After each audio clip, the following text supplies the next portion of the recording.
Hello, and thank you for listening to Operation Agency Freedom, where we are bringing you top secret advice from the world's most badass digital agency owners and influencers. These amazing men and women are sharing their stories of how they have built 6, 7, and 8-figure digital agencies and how you can too. My name is Chris Martinez, CEO of Dude, where we help digital agencies by giving them the people and the processes so that they can take on more website and funnel projects and they can scale profitably. Today, I am joined by my friend and the very first doctor that we've ever had on the show, Dr. Jeremy Weisz, co-founder of Rise25.com, also a very successful podcaster. Thank you so much for being on the show, Jeremy. I love your podcast. Chris, thanks for having me.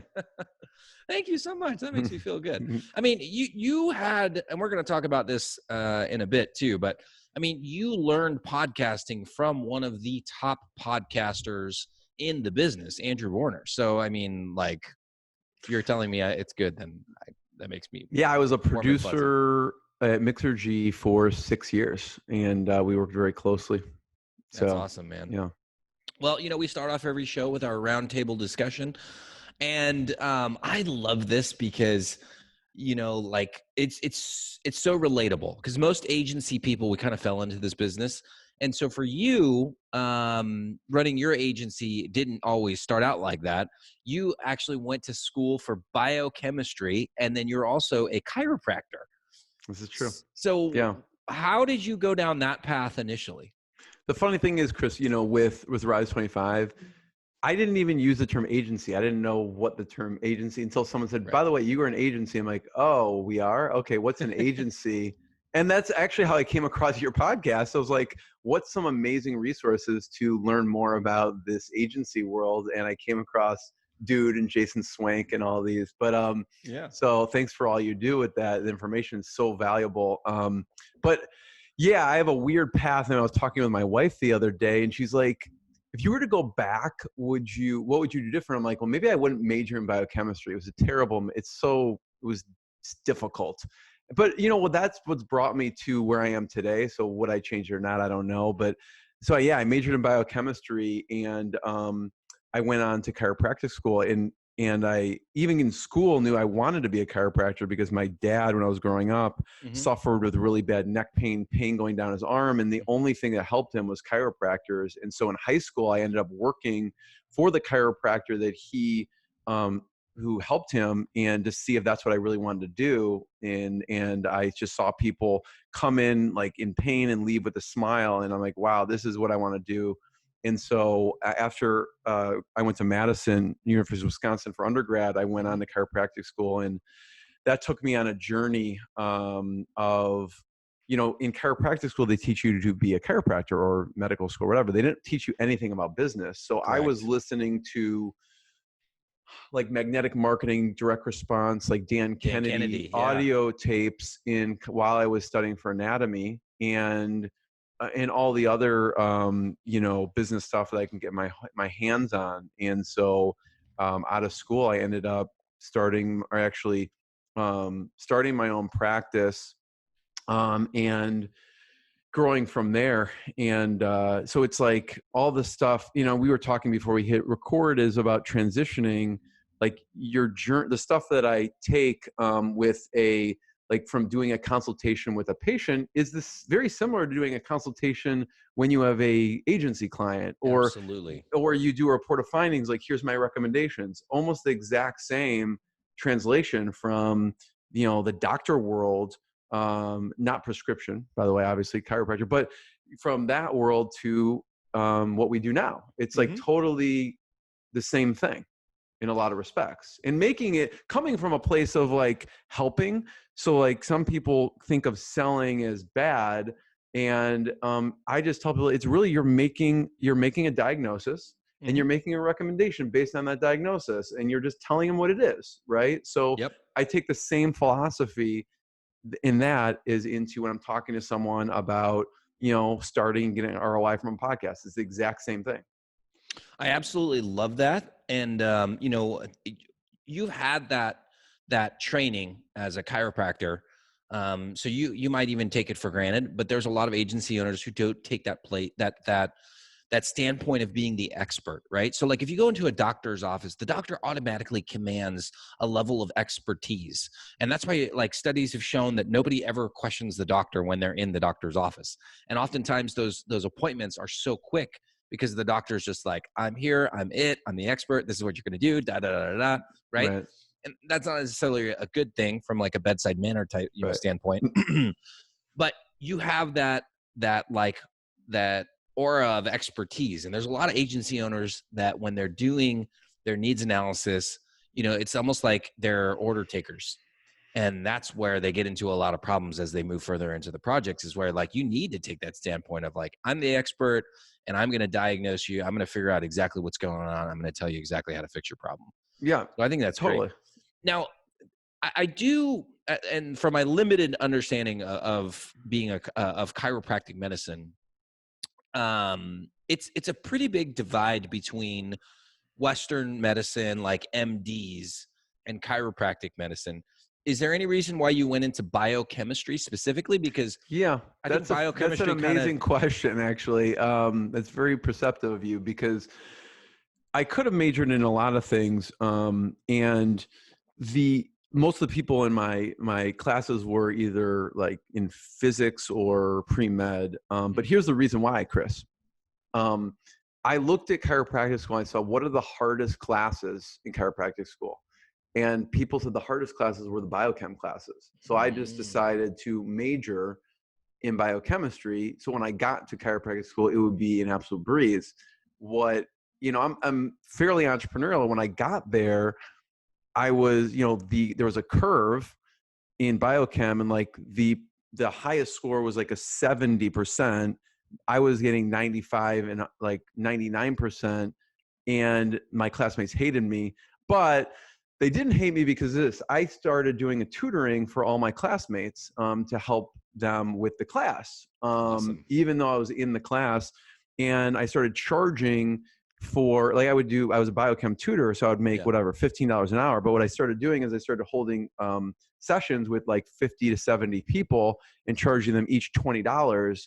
And I would do a 2-hour biochem session.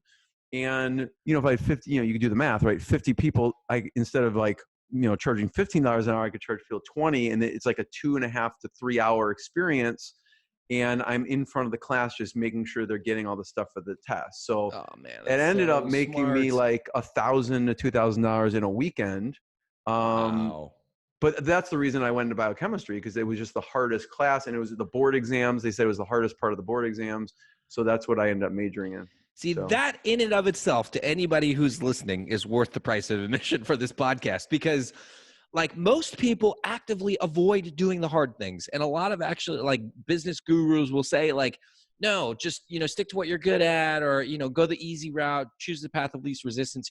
You were forward thinking enough to look and say, hey, like this is the hardest part. I don't want that to be the hardest part for me. I'm going to spend, or invest 4 years of my life getting really good at the things that everybody else struggles with. And then it ended up making you more money on the side too, which is amazing. It's true. Great job, I don't know if I've told people that story before, but yeah. Well, this is the exclusive right here. Yeah, exactly. All right. Well, let's get into the Rise 25 and your agency, which you just said you didn't always think that it was an agency. I still don't even call it that, but we'll go with it. Well, the reason why I love it is because we started our podcast. Well, actually, truth be told, I started a podcast like 2 years ago, but I never actually launched it. So I have like 10 episodes from that. Oh, nice. That never ever got published. Somehow we're going to have to figure out how to repurpose those.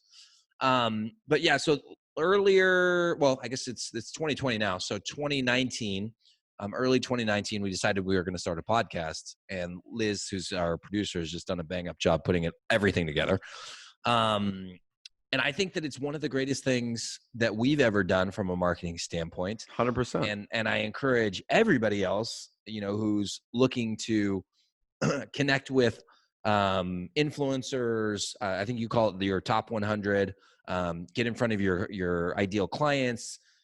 Position yourself as an expert. I think it's an absolutely amazing tool to help you grow whatever business you have, really. And that's basically what it is that you're helping people with at Rise 25. Is that correct? Yeah, I mean, I've been podcasting for almost 10 years now. I've released 2 episodes a week, like on Inspired Insider. And Mhm. what I like to do, Chris, and you're like this too, is I like to give to people. I like to give to my relationships as much as humanly possible. And what I found a podcast does, it allows me to give to my relationships. It allows me to have them on. It allows me to feature their thought leadership and to Mhm. promote their stuff when it goes live on iTunes, Spotify, Stitcher, everywhere, and to constantly give to them. And it also allows me to form amazing relationships. Like when we get off, because of me podcasting for almost 10 years, I just have these amazing relationships. And I think of who can I introduce to Chris? Who can Mhm. I have either Chris should go on their podcast or they should go on his podcast. And it's a vehicle for giving. And obviously we want to give to our best relationships, referral partnerships and clients. And obviously the icing on the cake, people think of it as more like, how do I, the common question I get is, how do I get subscribers and downloads and what microphone do I use? That's like a minuscule conversation to me. Is more as like, who are the best people in your life that you want to give to? And that's who you should be profiling on your podcast. Like if, 1,000 people listen or 1,000,000 people, does it really matter? Especially if you're an agency, like you serve people who need development, right? If 2 million people listened, how many people could actually be customers? Like less than 1%. So does it really matter that the masses are listening or not? It's more of like this vanity metric that we're trying to hit. Totally. So I have not seen any better way to give to my network and to, like you said, forge amazing relationships. And the subscribers, downloads, all that stuff will come. And you're hitting more the quality over quantity. And I think that a podcast is such a great tool for agency owners because agency owners are naturally such giving people. Like they are so passionate about getting results for their clients and just, they always are like, I would say a lot of times over giving, they're not charging enough. But like it just seems like the perfect medium to try and connect, an agency owner with a prospective client or whatever, like, and it's another mode of giving for them. Yeah, totally. How Totally. did And you decide that you wanted to actually start the agency side of it? yeah, that's funny. So, like you just said, is you just fall into it, Yeah. right? Because I reached out to Andrew Hmm. to interview him. I don't even remember what it was, 2008, maybe. I don't remember. And we got in a conversation. He's like, I'm looking for a producer. You're doing cool stuff, whatever. And so we started working together. And, you know, what happened is you get bombarded with questions about, how do I do a podcast? How do I do this? How do I do this? Hey, and then the conversation rolls into, well, can you just do this for me? And for many years, I would be like, it's a lot of work, like I don't know if I Yeah. want to do it for someone. And then, building up a team Wait, did with, Andrew Warner have Mixergy back then when you oh interviewed him? yeah, yeah, oh, Okay. totally, yeah, he did. Okay. And having building up a team over years, and me, I'm an operations systems, like you said in the beginning. This is about the processes of how you run. Like I love how you think, because that's how I think. And so I had all these operations and processes in place already for myself. And so plugging 1, 2, 3, 4, 10, it just, the system is there, the staff is there. And so I'm like, oh, I was just turning people down, be like, no, just I'll happen to hop on a call and like walk you through it. And then they'd never do anything with it. And so then I'm like, listen, if unless we're an easy button, people are much, much, much less likely to do it. So I'm just like, I gave in to the pressure of, and the requests of, just help me do it. And I take a totally different approach, as you know, which is, it's not about the subscribers and downloads. It's about serving your business. It's about getting ROI for your business. And Yeah. so it's just by default, like people just kept asking me. Now, I mean, I'm sure that the exact people that you need to get your podcast going, the exact amount of hours, just from a practical standpoint. Mm-hmm. Like, what does that look like? What's the team that you need to be able to get your podcast recorded, up and running, and then maintained? Well, I mean, in the beginning, Chris, it was just me, right? And Okay. so, and then So I you were wanted doing to everything? pull my hair out. And Yeah. so slowly over, 10 years, you put people in place. But in the beginning, I was doing everything. And I mean, the components, it depends how sophisticated you want to get. I mean, I would do audio and video, right? And so the video piece would need to be by someone, and I'll just say, like, in the beginning, it was just me, right? I was going up, uploading it to YouTube. I was putting the description in there. I would take the embed code. I would actually, I'm not a good writer at all. That's why I got like podcasting, because it requires me to do no writing. I would write a post. So you need like each of these pieces, right? A post, embed the code, upload it into an audio hosting. So you need to, I wasn't doing any audio editing or video editing. So I had someone at the time, doing those components, and then, and then, putting the blog post, putting the audio hosting, uploading it into the WordPress, like all those pieces. You need someone. If it's not you, it's someone. Now we have like someone for each of those pieces. In addition, not only are there writers, like I think, my business partner was a speechwriter for the White House under Bill Clinton. So he kind of heads up, that's his kind of department as far as the writing, but it will go to a writer, and then we have an editor actually go through it again, and then someone who's going to post it go through it again to make sure it is, and then someone checking to make sure that's going out the door correctly. So there's like pieces of each of them, but anyways, I don't want to get too granular, but I don't know if that answers your question. No. I mean, definitely paints the picture. Yeah. And especially for those who don't do podcasts, like I'm very fortunate in that Liz, like she is a videographer by trade. And then she went ahead and just learned podcasting. So she's already kind of got like the audio video editing down. And then we have some contractors that we use to write up the summaries and do the show notes and that sort of thing. And then Liz like basically posts everything.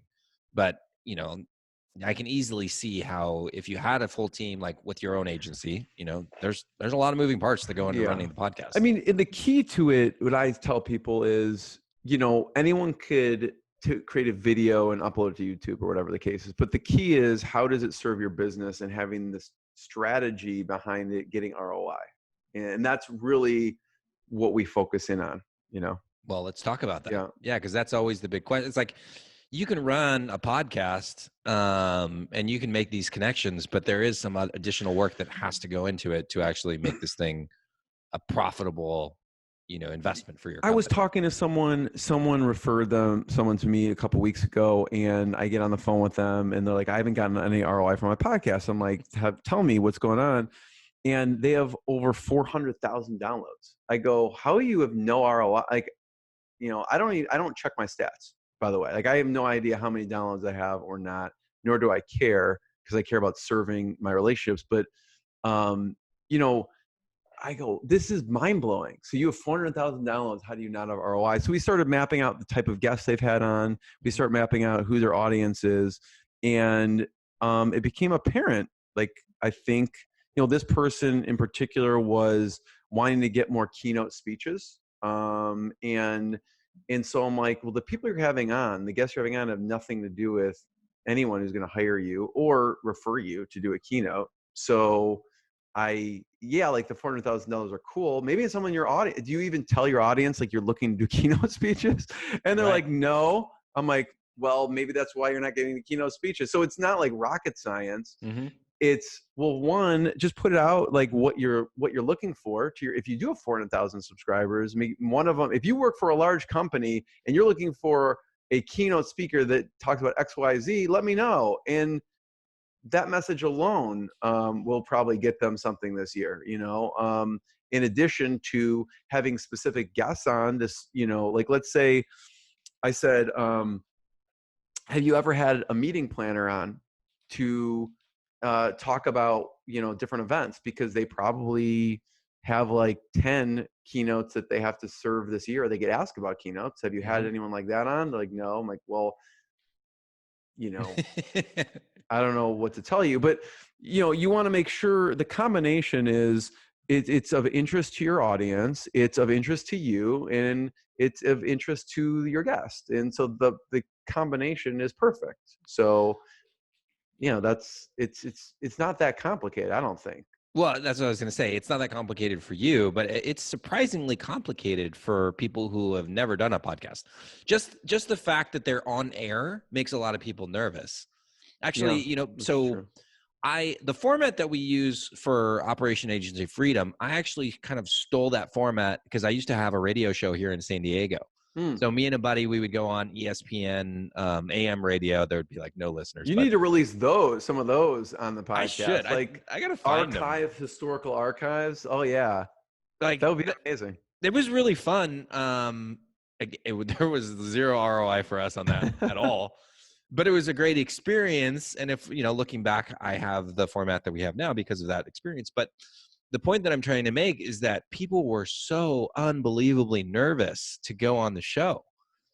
And we just kind of took it for granted because we just knew that there was like maybe 4,000 Which is kind of cool, by the way. If you get someone bigger in business or whatever, no matter how big they are, they're a little bit nervous going on something absolutely. like that. I remember Oprah saying, Oprah's like, I forgot if it was Tom Cruise or someone, and she said, like, the person leaned over and go, was that okay? Like, they were nervous, they went okay. And it was like one of the biggest stars of all time. I don't remember who it was, but it's the same thing. So you become you are also in a position of authority yeah, when you're doing it. Yeah, for sure. Yeah, but I mean, so one of the tricks that I would use when people would come in, because like the ESPN, they got ESPN that's really official. Yeah, exactly. It was legit. Like they had a sound guy, like the little window, and they'd turn on the red light and you'd be live. And so what I would do is I would lean over to the person who was going to be on the show that day, like whoever we were interviewing, and I'd be like, maybe 45 seconds before we were going to go live, and I'd be like, are you nervous? You should be so nervous right now. And then we'd start laughing and then kind of break the ice.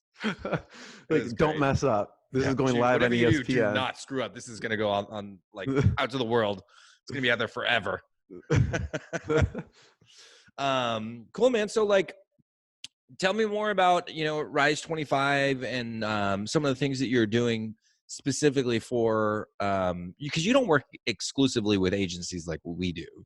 It's pretty much any influencer. Yeah. I mean, really, we focus in on B2B businesses with a high lifetime value. So if someone is selling like $100 widget or something, it's not a fit. But if someone has a lifetime, some of the clients, we have a Berkshire Hathaway company as a client. We have a small CPG consultant who works with Fortune 100 companies. We'll have, ticketing, one of the largest ticket sites on the internet. So it could range. We have surgical offices, doctor's offices as well. But the key is if they have a lifetime value of more than 10,000. I mean, some of the clients we work with have a lifetime value of 500,000 or $1 million. And the reason is because what I always tell people, if you are thinking of doing a podcast or you're doing one, you want to focus in on your best referral partners, not just clients, because referral partners will produce you referrals. We're a good referral partner for you. I mean, we do have agencies we talk to, and who are referral partners as well. So, if you can have someone on that you have a collaboration with, that's even better. But if they can get one client for the year and it's $100,000 lifetime value, or more, and our services will be anywhere from $900 a month to $6,000 a month, depending on what someone needs. But if we're at, let's say, at $1,000 a month, they just paid for us for 10 years. It's like a no-brainer situation, right? Absolutely. So it's just someone who makes sense. Also, the person has to be an executor. You have to show up and talk to people. So you have to kind of want to talk to people. So there's that criteria too. But it's really, it's as simple as that. If you have a high lifetime value, higher, then it makes sense. If it doesn't, then, or if someone comes to me, Chris, I have this aversion to this term. It's just a passion project. I'm I laid into someone in the nicest way possible. Yeah, it's just a passion. Don't ever say that term around me again. I mean, you could say it if it's a hobby, but if this is, you're spending a ton of time, how much time, energy, and money you put into this. If this is a passion project, that's why I see people quitting, because it's not producing money. And they're even if it's 3 months, 6 months, 2 years, I go, you need to reframe that. Do not call it a passion project, because if it is truly a passion project and you make money from it, then you can serve even more people from it, and you will continue to do it. So if it's a true passion project, I want you to make money doing it, because people feel bad sometimes saying I want to make money from it, and because it's a passion project. I'm like, well, that's the reason you should make money on it, because you want to actually have a bigger impact, and you can make a bigger impact by actually making sure it's self-sustaining. Right. Yeah. So like one, like I'll get off the passion soapbox, will but run you know out what I pretty mean. quickly. Yeah, the passion will run Yeah. out pretty quick. And two, if it's that big of a passion, donate all the money to charity. Like, Right. there's so many things that you can do when you start to generate revenue from the podcast. The person agreed, by the way. They agreed, and then I told them a few people they should be featuring, and they're going to start featuring more of the referral partners. So perfect. Yeah. Now I want to get back, because you said that, you know, there was like a doctor. Like, that's a hard one for me to get my brain around, because it just seems so dry, you know, like for any doctors listening, I apologize. But it's like, who are they going to interview that's going to be like really, really that's a good question. Who do they interview so that it doesn't sound just like this constant infomercial of how great the doctor is? Like, yeah, so there's two pieces that I tell people to separate their podcast into, or media. And someone's like listening to this, like, I don't want to do a podcast. Cool. Like, if you're thinking of content marketing, you know, fill in the blank, right? But there's thought leadership, and then there's interviews, or, you know, other people. So thought leadership, we want to, first of all, we'll get on and highlight their thought leadership. So we'll walk through some case stories, just like you said, like their best case stories of maybe how a non-surgical approach to knee problems, and we'll walk through a case, which could be like a female soccer player, and we'll walk through that. But the interview part, I think for a local business even, and John and I, my business partner, we were talking about this morning, it could be killer for a local business, because you go deep and you get all of the top influencers in that. Let's say you're in San Diego, and let's say I was a doctor in San Diego, I would want to highlight all the amazing facilities. So I'd highlight the people who owned athletic facilities, and I'd have them on. I would have people who maybe like your favorite spots.